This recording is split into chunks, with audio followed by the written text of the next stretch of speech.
ఓం శ్రీగురుభ్యో నమః. హరి ఓం శ్రీమహాగణాధిపతయే నమః. శ్రీమహాసరస్వత్యై నమః. శ్రీగురుభ్యో నమః. హరి ఓం. జగతం పితరం వందే పార్వతీ పరమేశ్వరం. సర్వదం పార్వతీ పరమేశ్వరానుగ్రహ సిద్ధ్యర్థే. ఫిబ్రవరి నెల 17వ తారీఖు మంగళవారం, మాఘ బహుళ అమావాస్య. ఆ రోజు రాహుగ్రస్త కంకణాకార సూర్యగ్రహణం ఏర్పడుతుంది. ఈ గ్రహణం రోజు నుండి ప్రారంభమయ్యి 17వ తారీఖు మంగళవారం మాఘ బహుళ అమావాస్య నుండి ప్రారంభమయ్యి 1వ తారీఖు మార్చి 2026 వరకు కూడా 5 గ్రహాలు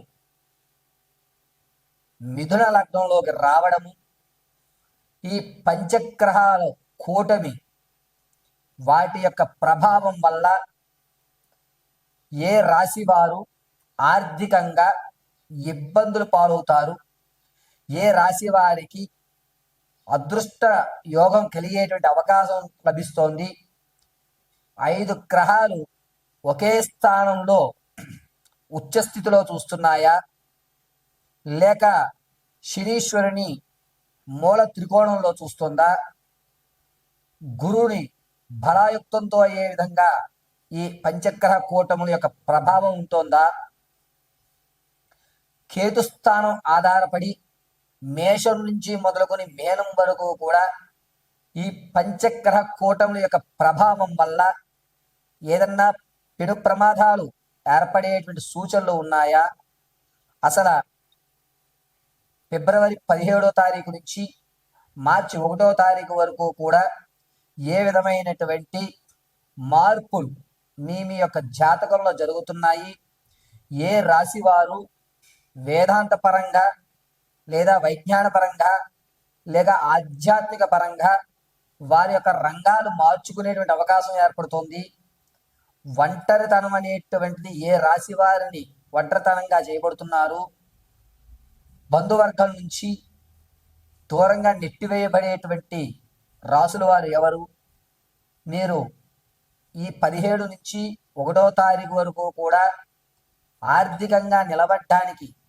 మాకు ఈ పంచగ్రహ కూటమి ఏ విధంగా సహకరిస్తుందా గురుగారు, ఈ 17 నుంచి 1వ తారీఖు వరకు ఉండేటువంటి రోజుల్లో మేము ఏదన్నా పరిహారము మంత్రజపము అనుసరిస్తే మా జీవితంలో మార్పులు సంభవిస్తాయా అనేటువంటి పూర్తి విశ్లేషణ మనం పరిశీలన చేసుకుంటూ ఉంటాం.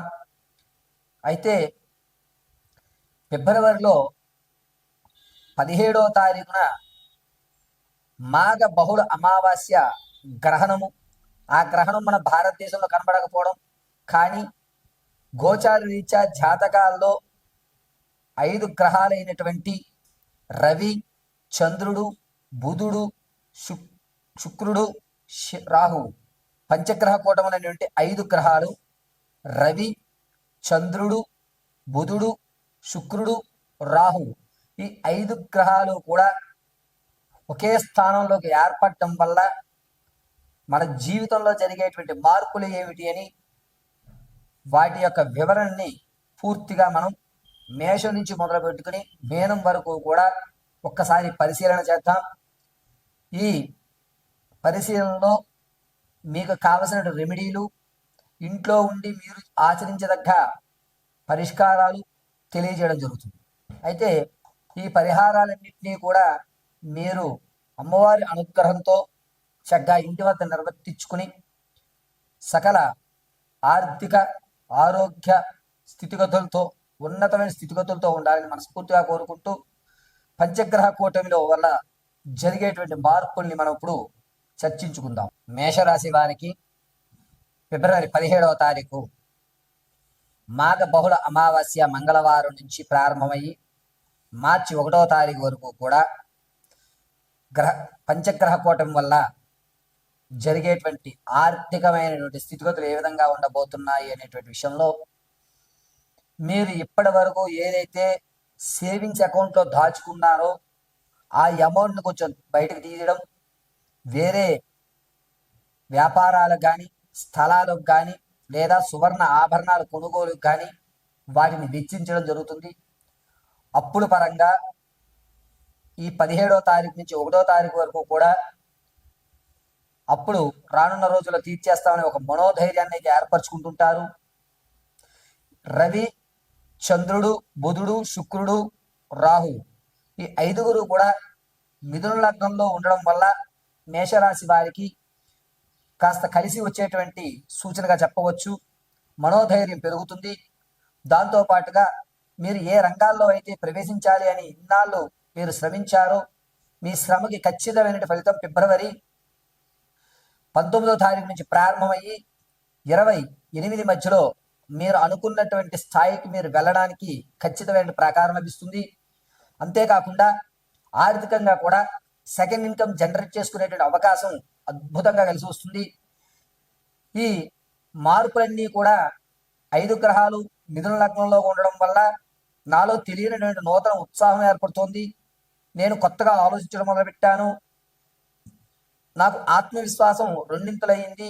ఏ పనినన్నా సరే నేను చాలా ఈజీగా హార్డ్ వర్క్ కాకుండా స్మార్ట్ వర్క్ చేసేటువంటి విధానాన్ని ఎంచుకుంటాను అనేటువంటి విధానాలతో మీ మీద మీకు ఒక నమ్మకం అనేటువంటి మేషరాశి వారికి ఖచ్చితంగా ఏర్పడుతుంది. అంతేకాకుండా ఇంతకు ముందు తీసినటువంటి అప్పులు ఏవైతే ఉన్నాయో ఆ అప్పుల బాధ నుంచి మీరు బయటపడేటువంటి మార్గాలు కూడా కనబడుతూ ఉంటాయి. ఇప్పటి వరకు నా అప్పు తీర్చు అని మిమ్మల్ని ఎవరైతే ప్రెషర్ చేశారో వాళ్ళు కాస్తంత తగ్గుతారు. సర్లే మరి కాస్త సమయం ఇస్తాను, ఆ సమయంలో మీరు అప్పులు తీర్చండి అనేటువంటి మాట వింటారు. మీకు తెలియనటువంటి నూతన ఉత్సాహం కలుగుతుంది. అంతేకాకుండా విందు వినాదాల్లో మాత్రం ఖచ్చితంగా ఒక ఉన్నతమైనటువంటి పీఠం మీకు ఏర్పడుతుంది. ప్రతి ఒక్కరూ కూడా మిమ్మల్ని గుర్తించడం, మీ మాటకి విలువ పెరగడం, మీరు చెప్పింది ఖచ్చితమైనటువంటి మాటని నమ్మడం అనేటువంటిది ఈ మేషరాశి వారికి 17వ తారీఖు నుంచి లభిస్తుంది. గ్రహణము తదనంతరం నుంచి ఈ 5 గ్రహాలు కూడా మిథున లగ్నంలో ఉండడం వల్ల మీరు ఆర్థిక ప్రణాళిక ఏదైతే వేశారో ఇంచు అంచనా కూడా తప్పకుండా మీ ప్రణాళిక ఖచ్చితంగా ఉంటుంది. పర్వాలేదు, నాకు అంచనా వేయడం అలవాటయ్యింది, నేను దేన్నన్నా హ్యాండిల్ చేయగలుగుతాను అనేటువంటి మాట అనుకుంటుంటారు. ఆరోగ్యం విషయంలో మాత్రం ఈ ఫిబ్రవరి 23వ తారీఖు నుంచి 28 మధ్యలో గొంతుకు సంబంధించి కొన్ని ఇబ్బందులు అయితే ఎదుర్కొనే అవకాశం ఏర్పడుతుంది. బాగా గొంతు నొప్పి రావడం లేదా గొంతు ఒరిసిపోవడం, లోపల భాగం అంతా కూడా కొన్ని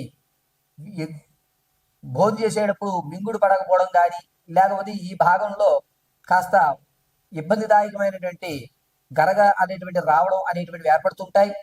ఆరోగ్యం విషయంలో మాత్రం ఈ ఒకటి కొంచెం జాగ్రత్తగా ఉండండి. మేషరాశిలో ఉన్నటువంటి వారు, ఆడవారు మీరు ఎక్కడైతే గౌరవం పోగొట్టుకున్నారో అక్కడ మళ్ళా మీకు గౌరవం లభించేటువంటి అవకాశం, ఇంతకు ముందు మీరు పోగొట్టుకున్నటువంటి విలువైన బంగారు ఆభరణం ఏదైతే ఉందో అది మళ్ళా తిరిగి మీ దగ్గరికే వస్తుంది. ఒకవేళ ఆ ఆభరణ తాలూకా బయటికి అమ్మేసి దాన్ని నగదుగా చేసుకున్నట్లయితే కనుక నేను తప్పు చేశాను అని తప్పు ఒప్పుకుని మీ మీద ఉన్నటువంటి నీలాభనిందను తుడిచివేసి మీరు ఒక ఉన్నతమైన స్థాయికి ఎదిగేటువంటి అవకాశం ఈ ఫిబ్రవరి 19వ తారీఖు నుంచి జరిగేటువంటి విషయంగా పరిగణించవచ్చు. అంతేకాకుండా ఉద్యోగులకు మాత్రం ఫిబ్రవరి నెల 22వ తారీఖు నుంచి మార్చి 1లోగా ఖచ్చితంగా ఉద్యోగం ఏర్పడేటువంటి అవకాశం ఉంది. మంచి శుభవార్త అయితే వినడం జరుగుతుంది. విద్యార్థుల విషయంలో కొంచెం జ్ఞాపశక్తి తగ్గినా కూడా శని ప్రభావం వల్ల అనుకున్నటువంటి ఫలితాలు లభిస్తుంటారు. శని వృషభ స్థానంలో ఉండడం కలిసి వచ్చేటువంటి సూచనగా చెప్పవచ్చు. మేషరాశి వారు ఈ 17వ తారీఖు నుంచి 1వ తారీఖు వరకు కూడా ప్రతిరోజు శివాలయంలో ఈశ్వర దర్శనం గావించుకోండి. దాంతోపాటుగా ఈశ్వరుడికి అభిషేకం పూర్తి అయిన తదనంతరం ఏదన్నా సరే మీకు లోలో ఉన్నటువంటి పదార్థాన్ని నైవేద్యంగా పెట్టండి. అది పంచదార కానీ, అరటిపండు కానీ, కొబ్బరికాయ కానీ ఏదైనా సరే ప్రసాదంగా పెట్టండి. ఆ ప్రసాదాన్ని సాయంత్రం వేళ పడుకునే ముందు భుజించి పడుకోండి. సర్వం పరమేశ్వర గణాక్షం కలుగుతుంది.